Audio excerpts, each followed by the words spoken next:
Buenas tardes, mi nombre es Margarita Villafañe y en la asignatura electiva 1 en Ingeniería de Software Scrum me corresponde el tema crear historias de usuario.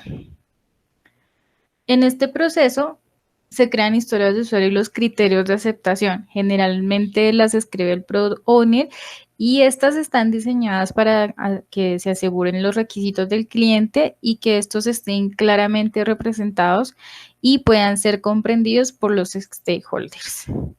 Dentro del proceso crear historias de usuario se contemplan entradas, herramientas y salidas de manera obligatoria. Primero recordando que crear historias de usuario pertenece a la fase de planificación y estimación. Dentro de las entradas tenemos el equipo principal de Scrum. Este está conformado por el equipo de Scrum, el Scrum Master y el Product Owner. Tenemos también el backlog priorizado del producto. Este contiene una lista priorizada de los requerimientos del negocio y se basa en 3 factores: valor, riesgo de incertidumbre y dependencias. Tenemos también el criterio determinado. Son un conjunto de reglas que se aplican a todas las historias de usuario. Una historia de usuario se considera terminada cuando se demuestra el Product Owner y es aprobada por este mismo. El Product Owner es quien juzga con base a los criterios determinados y a los criterios de aceptación que vamos a ver más adelante. Y finalmente, dentro de entradas tenemos los prototipos. Estos son personajes ficticios altamente detallados que representan a la mayoría de usuarios y stakeholders. En herramientas tenemos la experiencia en la redacción de historias de usuario. En esta, el Product Owner, con base en su interacción con los stakeholders, en su conocimiento del negocio, en la experiencia, desarrolla las historias de usuario.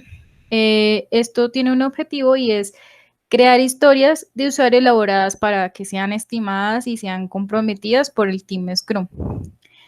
Finalmente tenemos las salidas. En las salidas tenemos historias de usuario. Estas se apegan pues a una estructura específica en donde incluyen 3 elementos que son quién, qué y por qué. Estos deben ser expresados de forma breve, sencilla y fácil de entender. Se tiene un formato estándar para que se tenga una mejor comunicación entre los stakeholders y así tener mejores estimaciones por parte del equipo. Entonces, dentro del formato estándar tenemos 3 características: el cómo, quiero y el para. Dentro del cómo estamos hablando específicamente del rol o el prototipo del cliente. Dentro del quiero estamos hablando del requerimiento de este prototipo de cliente, y en el para, el beneficio. Este beneficio es lo que se va a obtener de realizar esta tarea. Entonces, como por ejemplo tenemos como usuario web, quiero consultar la tabla de pedidos para saber el estado de todos mis pedidos. Finalmente tenemos el criterio de aceptación de historias de usuario. En este se tiene que las historias de usuario cuentan con ciertos criterios de aceptación. Estos brindan claridad al equipo, ayudan a la alineación de las expectativas y sobre todo el Product Owner define y comunica los criterios de aceptación al Team Scrum. Esto lo hacen mediante reuniones de revisión del sprint. En esta diapositiva visualizamos las entradas, herramientas y salidas de manera general del proceso crear de historias de usuario. Anteriormente estuvimos hablando de las que son obligatorias y estas las podemos contemplar con un asterisco. Bueno, finalmente tenemos un ejemplo. Entonces tenemos a una escuela de manejo. Esta escuela de manejo se llama Low. Esta escuela de manejo requiere para su empresa un software que controle los exámenes teóricos. Este sistema debe permitir respuestas de selección múltiple y escrita. Debe ser lo suficientemente flexible como para personalizarla según los requisitos individuales.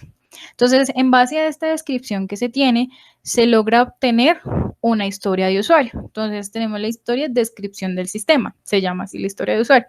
Entonces, como usuario, quiero un software que permita llevar el control de las preguntas y respuestas de un examen para personalizar de manera aleatoria el examen teórico de los postulantes para la licencia de conducción. La idea de estas historias de usuario es que sean breves y muy descriptivas, ya que algunas veces se encuentran demasiado extensas y estas generalmente se les llaman épicas. Finalizando con el ejemplo, doy por terminada la exposición de crear historias de usuario. Muchas gracias.